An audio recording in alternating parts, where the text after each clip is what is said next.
Just going to run you through sort of what it is that we're going to cover. I mean, we've got this Power of Light video, which we spent 2 years making, which we'll show you after this, just to get you all nice and enticed. Then we're going to touch on where light came from, because, you know, in order to understand how it affects us, we need to know where it came from and, you know, what it is.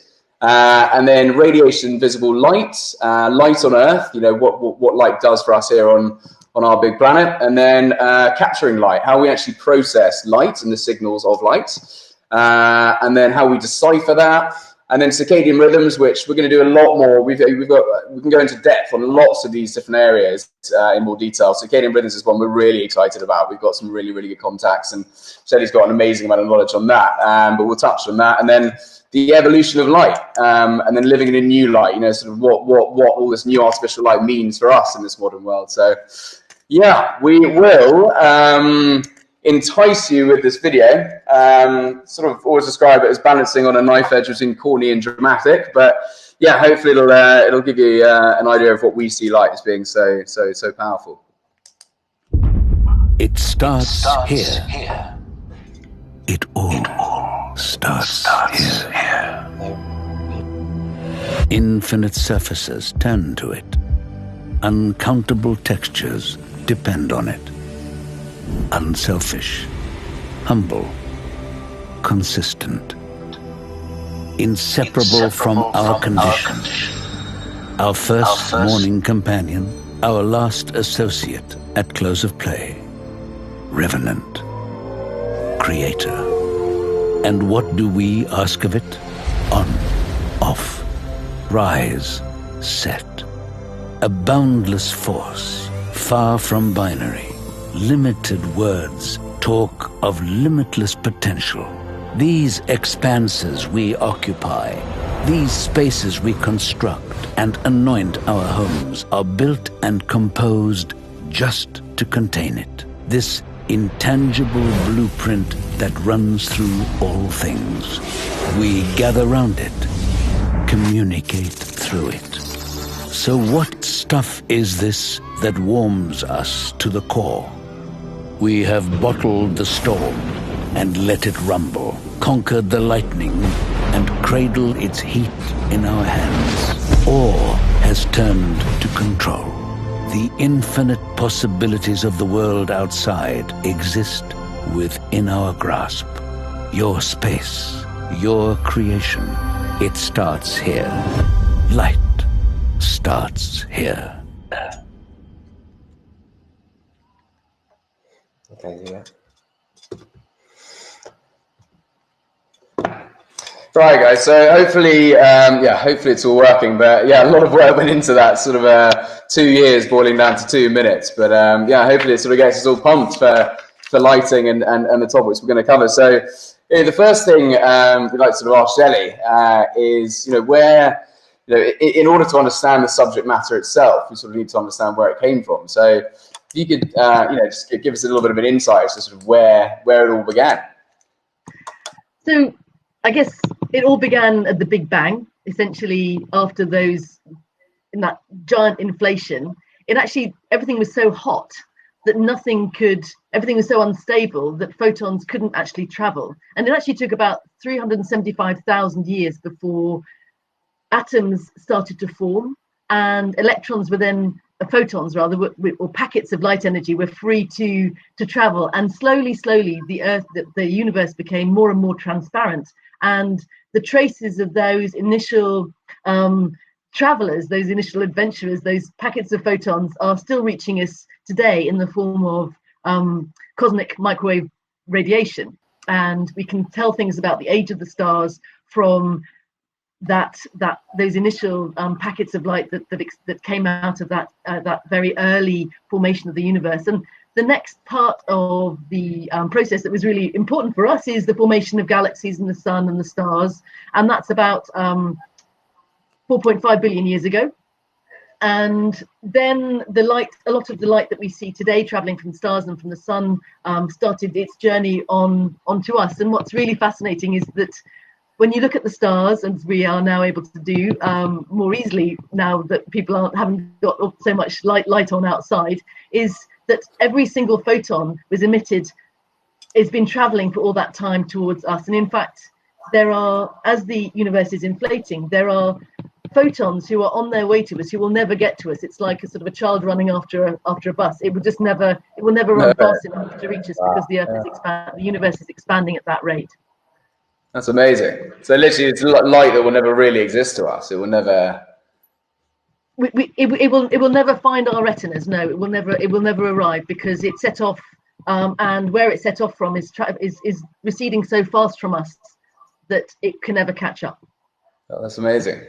But look, I mean, let's have a look at it. I mean, obviously, Big Bang created quite a lot of energy. Could you describe to us sort of what visible light is in the grand scheme of energy, and sort of how it fits in for us? Yeah, certainly. So in those Shelley, just for some people who can't hear us, could you just repeat the question so those that can't hear us can hear it? Yeah. Okay, certainly. So thanks for the question. What you asked me was about how after that initial explosion, the formation of the sun, there is lots of radiation still beaming down to us. We're bathed in that radiation now, and our bodies only evolved to perceive certain parts of that spectrum. So it's a massive spectrum which goes from radio waves through to ultraviolet, through to infrared and beyond. And our retinas and our bodies really only respond to a certain spectrum of that we call that the visible spectrum. And I think you're going to, yeah, there we go, it's up on there. So you can see that it's only a very tiny set of wavelengths that we're sensitive to. Okay, awesome. And it's I mean, it's sort of, we sort of talk about it a little bit in more detail in a later webinar perhaps, but this sort of idea of particle duality and light itself, or photons being a wave. It's quite an interesting story you were telling us about Isaac Newton, and how he actually ended up sort of going into the study of trying to work out how light splits. And yeah. Sure. So the light that we perceive as white is actually made up of a whole bunch of different wavelengths, essentially. And Descartes noticed that he got rainbows from a glass of water, and Newton, who was trying to build a telescope, realized that he got frustrated because around the edges of his telescope he got rainbow fringes, birefringent fringes, which are sort of rainbow patterns, which stopped him from seeing all of the field of view of his telescope. So he it was 1666, and he got sort of wondering why on earth that was, and he looked at the angle on the edge of his telescope, and he started to cut prisms, essentially. And what he discovered was that as light travels between one medium and another, it changes speed, and it splits up into in a process called refraction, and it changes speed, and the different wavelengths in that apparently white beam travel at different speeds through that prism, through that shape, and come out at the other end, split up into their component wavelengths. So he was one of the first people to realize that what we see is white light, and he thought they were corpuscles. He thought he was capturing these corpuscles, and they would go into this shape, and they would come out somehow. These corpuscles would be sort of jumbled or split apart. And it was the early discovery of the fact that sunlight is not a single wavelength, but in fact a whole bunch of different ones move, and our brains gather those different wavelengths together to create our experience of light, of a white light. Okay. But I guess as the lighting professionals here will know, you obviously get cool and warm lights, but also if you look at the spectral specification for different lights, you'll see that some of them give out different wavelengths, different type. They have different peak wavelengths, and even though they all look white, some of them have a broader range of wavelengths being emitted than others. Awesome. Next. Perhaps I should also just go on to point out that the way that we perceive those colors is light travels from the light source, and it hits the surface, and the light that we perceive is simply the surface then absorbs some of the light and sends some of it back. So a black surface absorbs all the light, and a white surface reflects all of it. And we've all had the experience of being in a well, some of us have anyway, as older people have been in a disco with a UV light and a white t-shirt, and the white t-shirt looks blue. So it just shows that the colors that we perceive are simply a function of the colors that are being sent to the surface. Okay, cool. Again, Shelley, if you could repeat the question, because some people are typing in that they can't. Yeah, obviously, we talked about the energy, and one of the most important things in the world is the energy that's driving photosynthesis, and arguably the most important reaction that sort of maintains Earth. But we think about the new light, but we don't really often think about the old light. Could you just tell us a little bit about that side of things? So you asked about the old light, and I suppose we mentioned that in the formation of the stars. But what we can also see is that the light that was shed on the Earth millennia ago grew plants that were then that essentially formed the fossils that we use now as fossil fuels, as coal, as oil. And what we do now by burning coal in our fireplaces, or using petrol from the earth, is to release so we're essentially using the photosynthetic, we're using the power of the light that came down all those millennia ago. So we're still connected with that ancient light as well as the light that we receive today. Amazing. I think all that light kind of traveling all the way through. I love this photo so much. I think that this is, if you look at how different each individual eye is, it just for us, it's sort of we chose it because it's such a good representation of how evolution has created different sort of electromagnetic wave capturers to best optimize how they survive and adapt and thrive, essentially. But yeah, I mean, it'd be interesting just to we read that some well, people see very differently to animals and stuff. I mean, some birds of prey seeing UV and stuff. I just wonder whether you might be able to tell me a little bit about that, and how evolution sort of led to these weird and wacky eyes. Right. So for those who can't hear James and Zando, what they were talking about was this amazing image of the way of all these different kinds of eyes, and we can see by the diversity what how evolutionary pressures have changed the way that these light sensing organs in different types of bodies, different types of environments have evolved. And one of the interesting facts is that some birds, for example, perceive ultraviolet light. And there was some discussion about, did that only emerge once? And actually it happens to have emerged 14 times in evolutionary history. And it's just one piece of DNA that changes the rods. And they actually have 4, instead of us, we have 3. They have 4 light sensing rods and cones essentially in their eyes. And one of the reasons they do that is that if your eyes can see UV, you can create an amazing display which has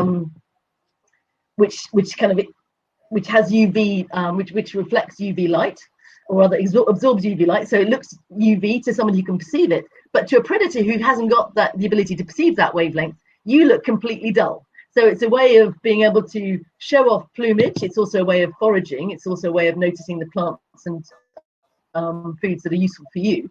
And at the same time, building in some camouflage by the way that your visual system works. Awesome. So obviously we've spoken about eyes and the way in which we can capture, but I think one of the things that really sort of fascinated us was, it's not just our eyes that actually, creates this feeling. As a result of reading into it, there's another way that we can also detect light.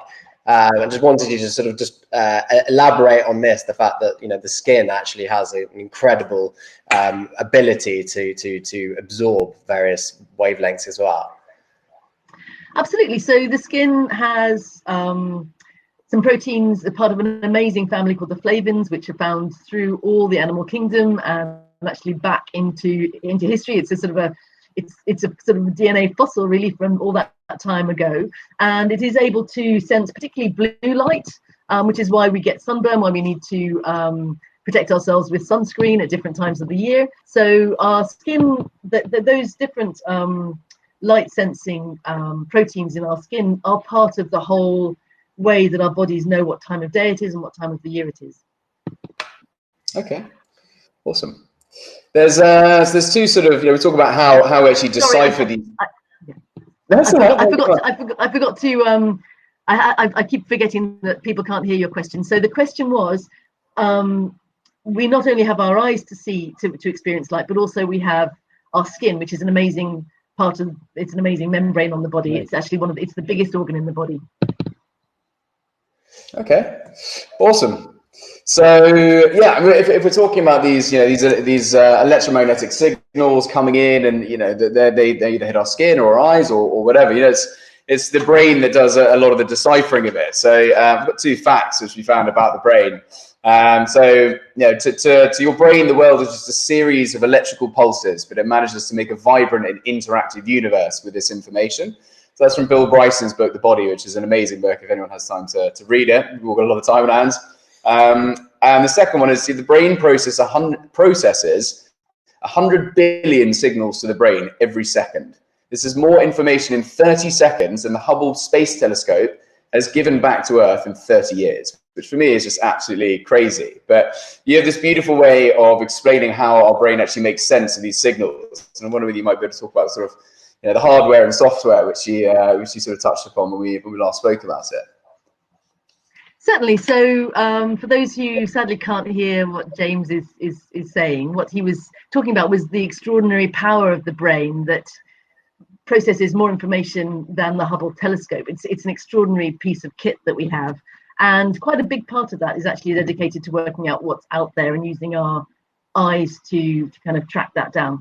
And so there are different theories about how much information we get from our eyes. There's something called, Richard Gregory pioneered this concept of the top-down processing model, which is that only about 10% of what we experience as visual, as a visual signal, actually is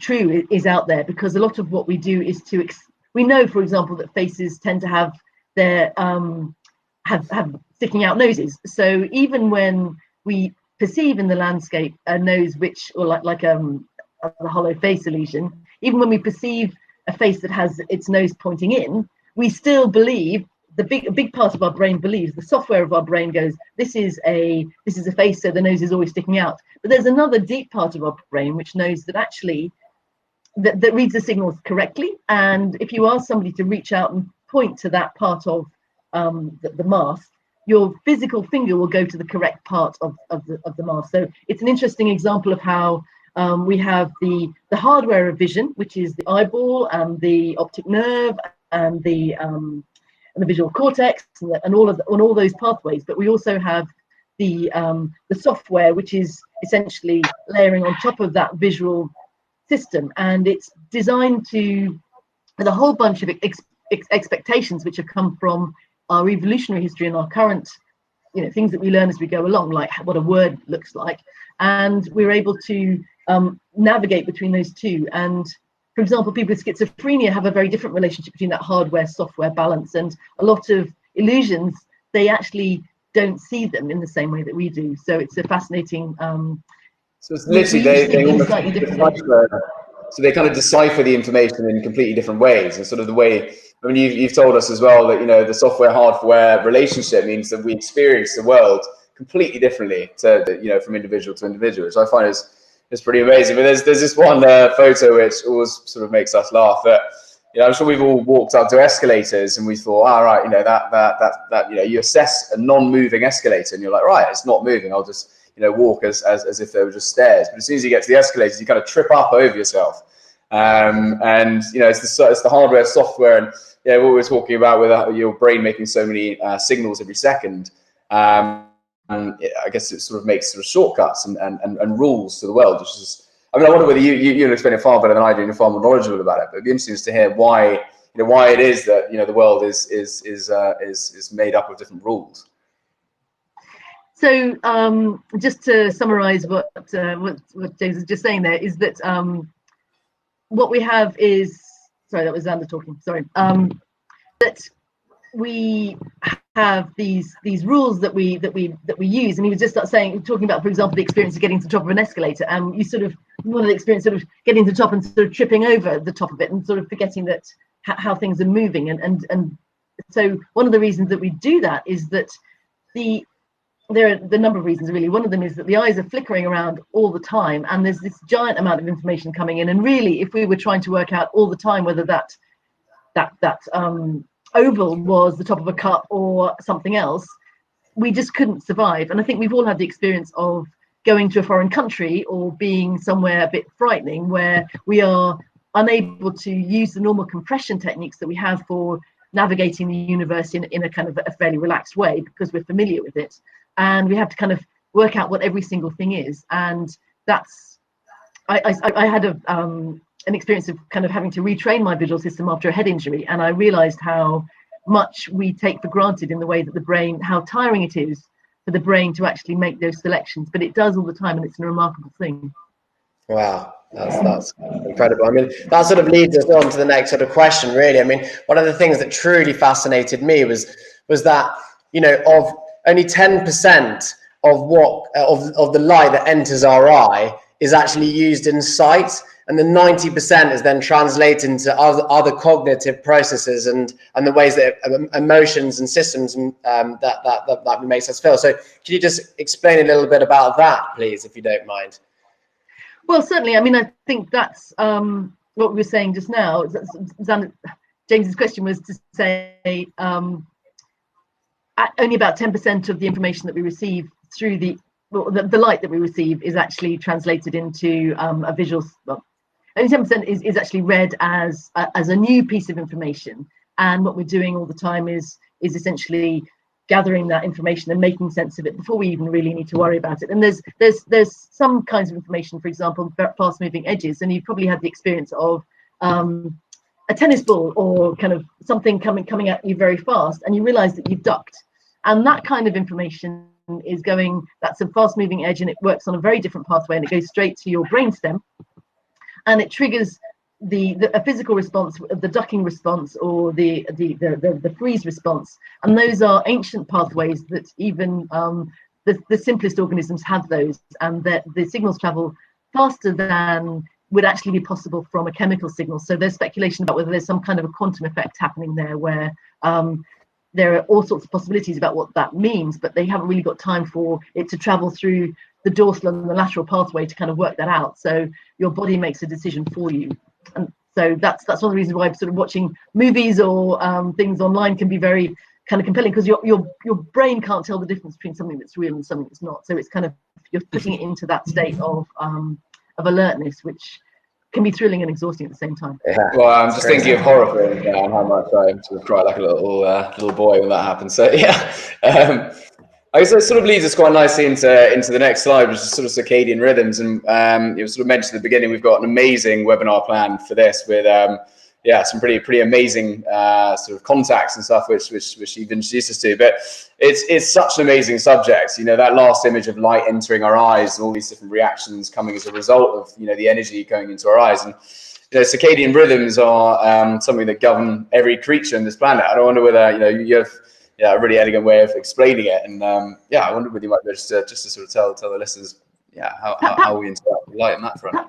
Perhaps you can just flip back to the previous slide, because I realised I didn't talk about that one. So what the guys are asking me essentially is how light is used for vision, but also it's a really important part of us working out what time of day it is and what time of year it is. And so there is only, for a long time, people thought that just the rods and cones were the thing that told us what time of day it was. But it turns out that there is another set of cells called intrinsically photosensitive retinal ganglion cells, which have melanopsin in it, which is another protein which is triggered by kind of blue light in the middle of the spectrum. And what they realized is that doesn't travel through the normal visual cortex. It goes to something what they call the master clock, which is a nub of a processing right in the heart of the brain called the suprachiasmatic nucleus, and that governs almost every single process that you can possibly imagine. So I just wanted to go back to that, and you can see how from that diagram all the different processes and all the different ways of thinking and being that are triggered by that little really amazing kind of steering wheel right down deep inside the brain. So if we can go on to the next slide, that'd be great. Yeah, of course. Yeah. So I mean, we all know. I mean, most of us don't have the chance to see, unless you go camping or something. But most of us don't have the chance to see the sun travel all the way through the sky. But we know from our bodies are built to deal with that, to kind of respond to that, because our ancestors needed to work out when to go out hunting, when to hide, when to the different seasons. So our bodies are like the most primitive animals in the sea. We are tuned to this time of day, and this new set of cells that we've discovered recently, they're only about 10%, they're 1%, no, 10% in the retina, which gather this extra information, which is not about pictures in the world. It's actually to do with the changing time of day. Okay, well, awesome. There's a real life example, which I'll let you explain the songs. You requested it get put in. So as I mentioned, I mean, there is some.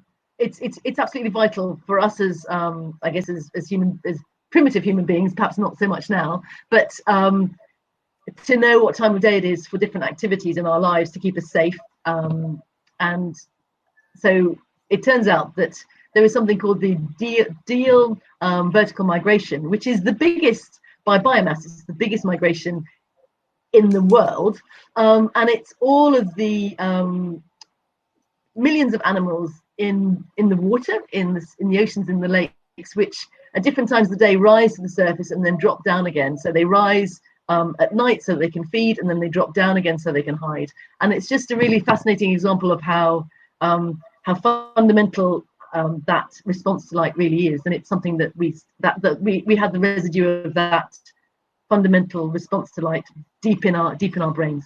I love the expression you mentioned when we spoke, a fossil in your DNA. You've got literally, if we believe in evolution, then we literally come from these things, and they are governed by the light, which is a pretty amazing thing. And there's a couple of facts as well. I'll read them out a little bit later if we've got time. But all these different things that circadian rhythms affect. I mean, listening to this book called Chasing the Sun, which is pretty amazing, and says that in the morning, to get your body going, your blood pressure shoots up, and gets your body going and stuff. But I wonder whether this sort of image here is quite, it really does show you how much your body adapts throughout the day. Absolutely. I think James just mentioned that it's we can think of this response to light as sort of a fossil in the brain. It's something that's so deep within us, and even in our 24/7 world, these scientists can still measure, and we're getting better and better at measuring the way that our brains and bodies are responding to this circadian, this giant clock that's governing everything that we do. Do you move on to the next one? So these are the ganglion cells. You can kind of see it. But yeah, so I mean, this is quite a nice image, I think, to show where we came from. And again, Bill Bryson in his book has this fact where he says that we are actually as hairy as apes. We have as many individual hair follicles as apes do. Our hair is just far thinner. So apart from being able to invent an iron that can then make a shirt nice and neat and put it on, we're basically just apes with clothes on. So we sort of in a weird way lost our connection to what it is to be human, and obviously with pressure on resources, we've created. Well, you had a really nice way of explaining. People wanted to talk late into the night and creating light, and I just wonder whether you might be sort of, I guess, we're primarily prepared for a world that no longer exists from an evolutionary standpoint. I just sort of wondered what you thought of that. So the boys are saying how we are basically still at the heart of us, and certainly our brains are still primitive, essentially, and that we kind of learned how to harness light so that we could sort of chat around a fire, so that we could hunt, so that we could work longer, and little by little our society has become more and more brightly lit, essentially, and that can be at the detriment of our health and well-being. We find ourselves surrounded by light sources which are mediocre and not bright enough, and don't give us. We were talking the other day about how it's like a multivitamin instead of a proper meal. The light that we have isn't offering us what we need in order for our brains and our bodies to work together properly as they're designed to. And we're discovering that we are losing that connection with our need for a full cycle of day and night at our peril, because cancer rates, obesity, I think the World Health Organization has said that shift work is bad. It's kind of a national. It's a health crisis essentially, that we are so far away from the way our bodies need to consume light that we are killing ourselves. And I have a feeling that what's amazing about being in the world right now is that we now have lighting technologies. We have new ways of creating light, new chips, new ways of controlling light, new ways of measuring it, that mean that we can finally get closer to the diet of light that our bodies really need. And so it's about time that we took this seriously, because it's really killing people off. I mean, the cancer rates among patients, around nurses, is massive. Among diabetes and obesity and depression among shift workers is extraordinary. I think we ignore that really at our peril. So that's part of what our passion is to encourage people to realize just how fundamental light is to every single part of our lives. Yeah, I mean, Shelley, what I wanted to ask you was a question sort of you slightly alluded to, but obviously we're all sitting at home now on lockdown under this corona, and it's, you know, we've really sort of gone back to what it is to be human, as I mentioned before. And perhaps you could just allude to what sort of takeaways can the people at home think about with light, and in terms of sort of improving the designs that they're doing, in the built environment, or just generally for their mental health. What can people learn from this and take away? Because I think for me, this is one of the key points that we really wanted to get across, is how integral it is, and how, you know, there's such an opportunity now to design and think of light as a tool to your mental health and well-being. Yeah, so I think, as we said, it's not only the color, the wavelengths that you need, but also the brightness that you need. And there is no substitute to going outside. Sitting by a sunny window, it blocks out a lot of the UV that your skin needs, for example, to manufacture vitamin D. So the first takeaway is put your head outside, even if you can only put it on your balcony, and do that regularly. Do that regularly at different times of the day. Sorry? We've definitely seen a few videos and memes of people doing that during this lockdown. So I think one of the key takeaways is to think of your consumption of light as you would about fruit and vegetables, or about exercise. It is just as fundamental, or sleep. It's just as fundamental.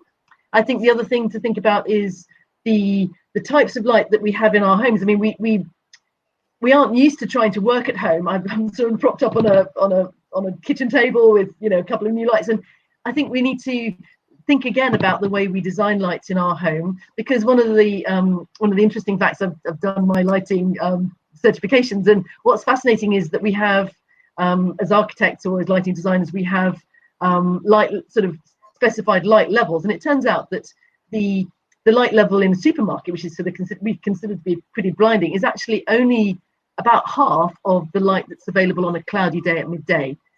So we just need to realize that our bodies live most of the time in a kind of biological darkness, and when we don't bring in light sources which have both the spectrum but also the intensity that we need, we start to starve. That there are bits of our bodies which just don't work as well anymore, and we start to feel depressed. So that's something to really consider, is how you start to think about and how you bring in light into your home and into your life, so that you can have different zones in your house which offer you different types of lighting environment, but also are aware of the need to have some doses of the kind of midday sun experience, so that your body can start to get the entrainment correct. Awesome. So I went to the Surface Design Show in Islington, London, a couple of months back, and Rebecca Weir from Light IQ had an amazing presentation all about biophilic design. And one thing that really sort of got me was the Savannah Principle, which is, if you're looking at lush surroundings, your heart rate slows. And for me, it was quite a powerful reflection of how connected we are to organic things, and how primal we actually are. And this we keep sort of saying, we're prepared for a world that no longer exists. What's your take on sort of the need for natural surroundings and light within that frame? So they were just asking about something called the Savannah Principle, which is essentially a way of thinking about evolutionary psychology, which is that the things that we find calming and restful and healthful are things which remind our primitive selves of the world that we evolved in, so the savannah. And so we find that organic, natural forms tend to slow the heart rate. They tend to create particular kinds of physiological responses, which are really fascinating and interesting to measure. So I think that what the guys were suggesting is that it's really important to kind of consider that that aesthetic, and consider yourself as a primitive being when you look at creating lighting in your space. Awesome.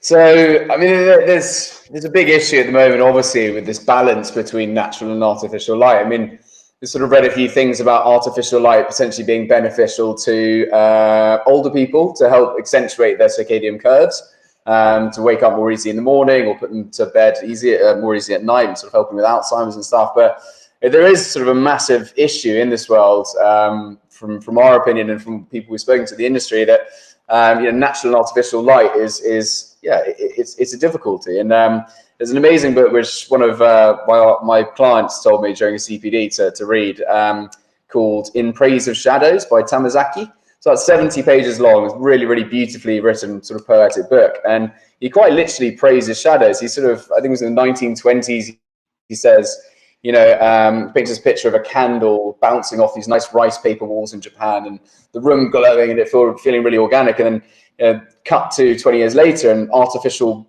bright light was washing out concrete walls. And it's sort of, I guess, sort of we've sort of lost what it is to be human a little bit. And I guess it's a poignant moment for us all being at home in artificial light, where we're feeling very vulnerable, we're feeling very human. And I think it's actually an amazing opportunity for designers everywhere to reconnect with people like yourselves. This is obviously what the whole platform's revolved around, to learn how important light, materials, surface texture, color, all things we're going to be talking about in other webinars, how important that is to us, and how we really do need to connect with what it means to be human. And I sort of wonder whether you agreed, really. I know it's a bit of a rant, but yeah.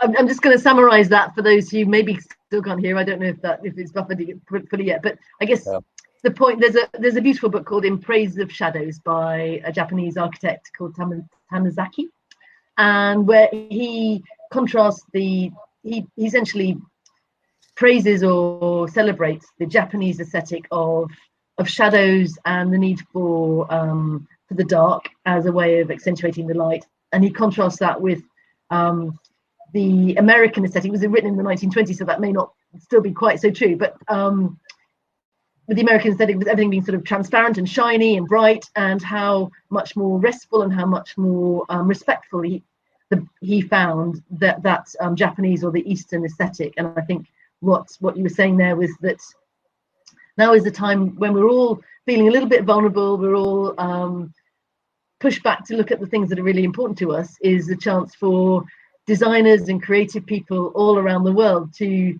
begin to bring light back into their practice and be acutely aware of the way that light can just change the way we feel and the way we experience the world and the way we experience each other. Well, Shelley, I think really that's an amazing point to stop and to conclude everything. I think your insights into light, and we were already unbelievably passionate and enthusiastic about this topic, and hence why we're trying to create this platform with you. But your knowledge and the way that you're able to articulate and decipher all this amazing stuff and sort of give it to us in such an articulate and layman's way is incredible. And we really can't thank you enough for your time. I hope everybody who is still logged on and can or cannot hear us has enjoyed what we've been discussing. We have recorded it. Sincere apologies for the technical issues. That's something that we could never have foreseen. We tried our very best. We really did. But to be honest with you, we just want to, the whole point of this is to celebrate light and to celebrate getting everybody to understand its significance on health and well-being.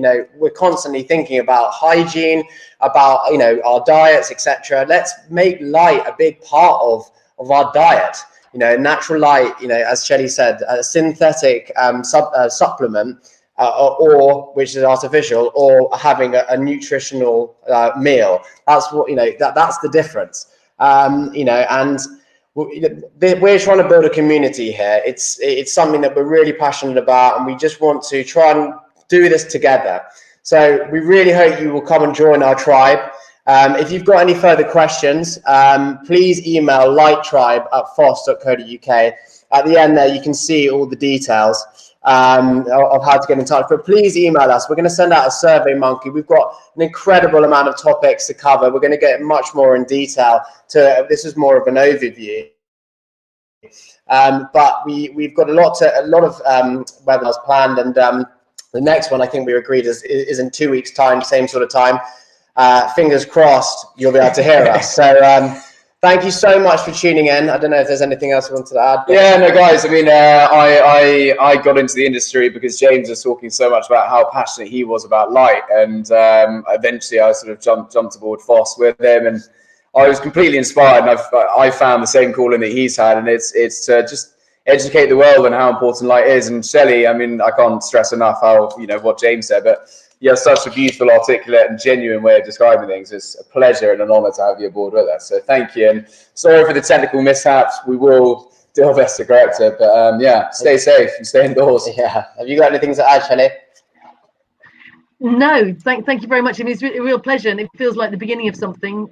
We have so much to learn. The world is getting more and more interesting all the time, particularly when it comes to light and understanding the way we experiencing it. And our understanding of circadian rhythms is actually a really recent phenomenon. Really, it's been the last 20 or 30 years we've really been able to get to see what's happening, see that happening while people are. You could sort of chop people up and see it, but you couldn't see it when it was happening alive. So it's a really exciting time to be doing it. And I think that new technologies are making, some people sort of talk about how desperately, awful it is. And I'm encouraging people to sort of go outside and connect with nature, but also to celebrate what new technologies, 3D printing, new ways of generating, controlling and managing light are allowing us to do, and to make our lives happier and more interesting. So, yeah, I'm really delighted to be part of this team. Thank you. Great. Well, it's a pleasure having you again.